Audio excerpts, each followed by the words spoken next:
سورون بالاخره حلقه رو داد به من. خودش شد، جدی میگم.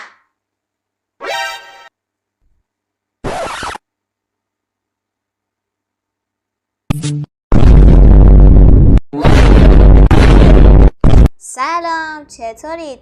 من سارا هستم از کانال سارامون با یه ویدیو دیگه از ارباب حلقه‌ها در خدمتتونم. بزن بریم امروز ببینیم قرار راجع به چه موضوع خفنی حرف بزنیم.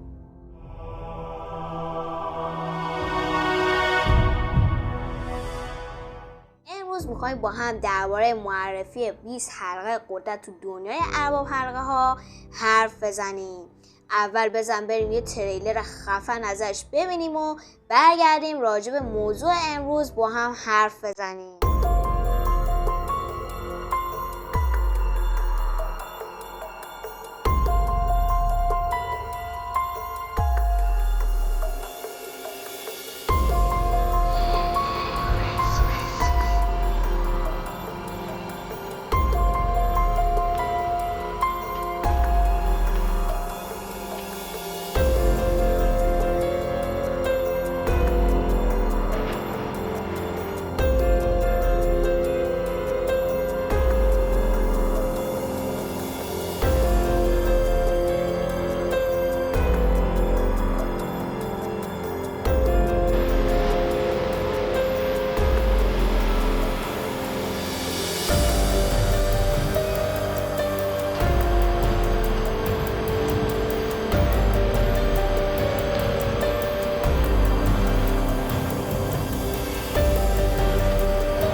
داستان ارباب حلقه ها حلقه یگانه تو مرکز ماجرا قرار داره.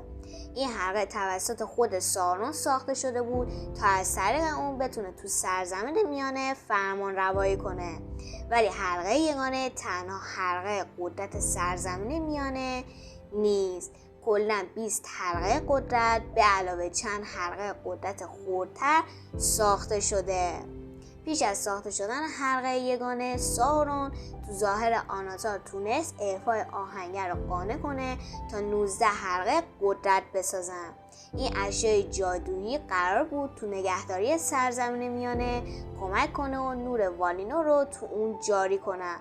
با این وجود هدف اصلی سارون این بود که یه حلقه 20 بسازه، یه حلقه قدرتمند تا 19 حلقه قدرت دیگر رو کنترل کنه و رهبران سرزمین میانه رو آلوده کنه.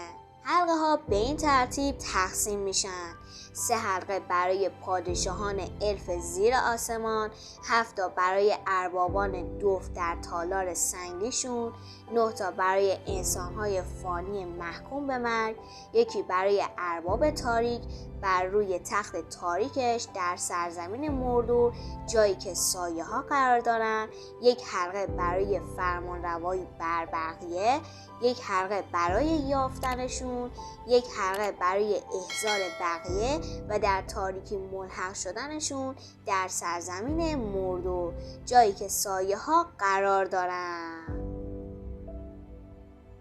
البته باید بگم سارون که حلقه رو فعلا داده به من.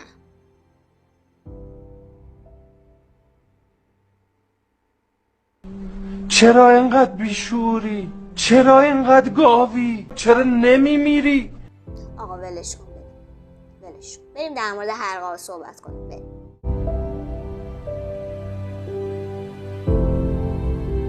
حلقه یگانه تو مرکز روایت داستان ارباب حلقه ها قرار میگیره. این حلقه با نام‌های دیگه‌ای مثل حلقه فرمانروا و عامل هلاکت ایسیلدور هم شناخته میشه.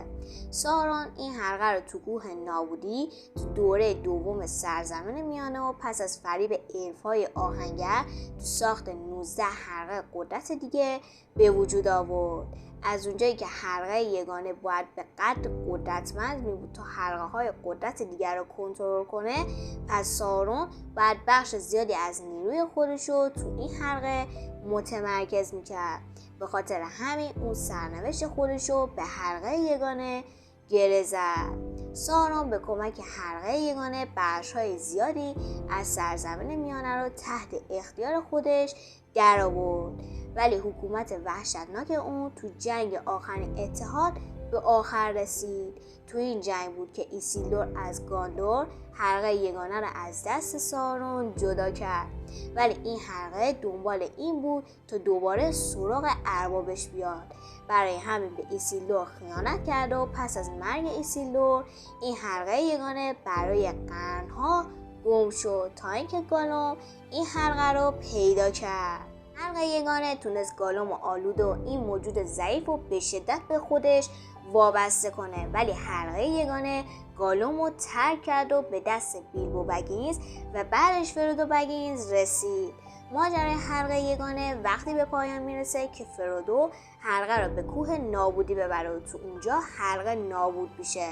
نابودی حلقه یگانه یعنی اینکه سارون دیگه نمیتونه دوباره حلقه رو به دست بیاره و فرمانروایی تاریکش بر سرزمین میانه رو تکرار کنه. این اتفاق علاوه بر نابود کردن قدرت سارون، نیروهای حلقه‌های قدرت دیگر هم از بین برد.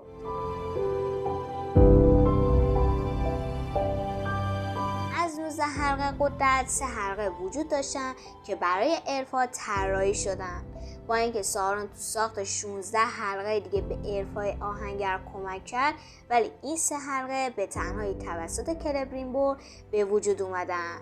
نام 3 حلقه الفها ناریا حلقه آتش، نینا حلقه آب و ویلیا حلقه هوا. ناریا یه یاقوت سرخ داشت و به صاحبش توانایی استفاده از آتش جلوگیری از خستگی رو میداد.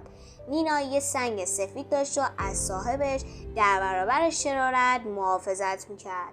ویلیا حلقه طلایی رنگ بود که یاقوت کبودی روی اون داشت و از بین 3 حلقه الفا از همه قوی تر بود. قدرت ویلیا قابلیت‌های حفظ و احیا رو هم داشت. وقتی که الفا متوجه اهداف سارون میشن، این 3 حلقه رو مخفی میکنن. ناریا به سیردان، نینا به گالادیه و ویلیا به گیلگالاد داده شدن. گالادیه نینا رو نگه داشت، در حالی که سیردان ناریا رو به گاندولف و ویلیا رو به الروند دادن. به این ترتیب گالادریل، گاندولف و الروند تبدیل به نگهبانان 3 حلقه شدن و از حلقه محافظت کردن تا وقتی که قدرتشون با نابودی حلقه یگانه از دست رفت.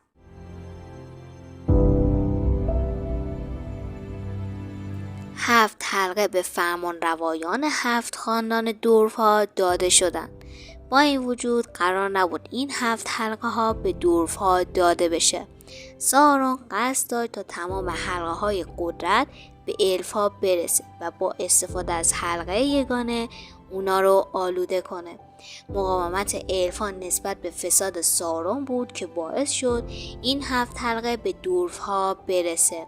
تالکین در مورد 7 حلقه دورف‌ها خیلی کم نوشته.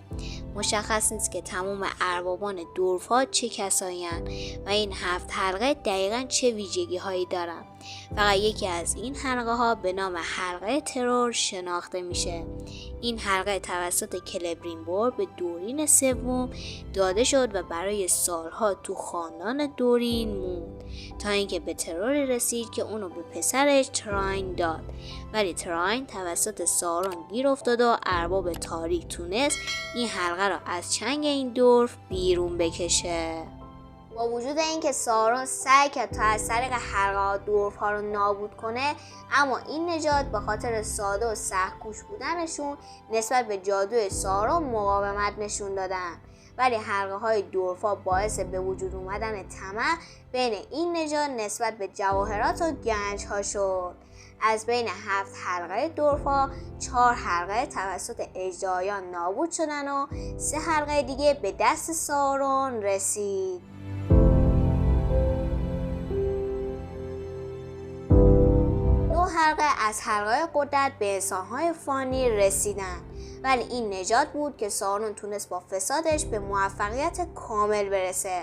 انسان‌ها از دانش الفا یا صمیمیت دورف‌ها برخوردار نبودن و با اشتیاق هدیه‌های سارون رو قبول کردن تا با قابلیت‌های جادویی حلقه‌ها به قدرت، جایگاه و ثروت برسن. هرچند این حلقه ها بهایی داشتن. این نوع حلقه زندگی انسان ها رو انقدر طولانی کرد که در نهایت بدن فیزیکی اونا رو از بین برد و اونا رو تبدیل به موجوداتی نامیرا کرد که به نام ارواح حلقه یا اینکه شما اونا رو به نام نازگل ها میشناسید. از تبدیل شدن به نازگل ها این نوع انسان برای سارون مثل برده خدمت کردن و در آخر مشخص نشد که چه اتفاقی برای نوع حلقه انسان های فانی افتاد. مشخص نیست که آیا سارون دوباره حلقه ها رو به دست آورد یا اونا تو دستای ارواح حلقه باقی موندن یا اینکه حلقه های قدرت هنوز همراه با بقایای فیزیکی انسان های فانی باقی موندن. تمام چیزی که در مورد این نوع حلقه مشخصه اینه که اونا هیچ وقت توسط فرد دیگه‌ای پیدا و نگهداری یا بازیابی نشدن. تو سیلماریلیون اشاره میشه که الف‌ها حلقه‌های جادویی زیادی به وجود آوردن، اما اونا برای امتحان مهارت صنعتگرانی استفاده میشدن که این حلقه ها رو به وجود آوردن. سرنوشت نهایی حلقه های خردتر مشخص نیست و معلوم نیست که آیا قدرت های اونها به حلقه یگانه وابسته بود یا نه. اگه قدرت این حلقه به حلقه یگانه وابسته بودن پس باید نیروشون با نابودی حلقه یگانه از بین رفته باشه. بله، اینم از ویدیو ارباب حلقه این هفته. خدایش این ارباب حلقه خیلی خفنه و آدم هر چقدر میخواد ازش بیشتر بدونه خسته نمیشه و هی میخواد بیشتر جلو بره. امیدوارم ازش خوشتون اومده باشه و با سابسکرایب کردن منو حمایت کنید. دوستتون دارم. خدافظ.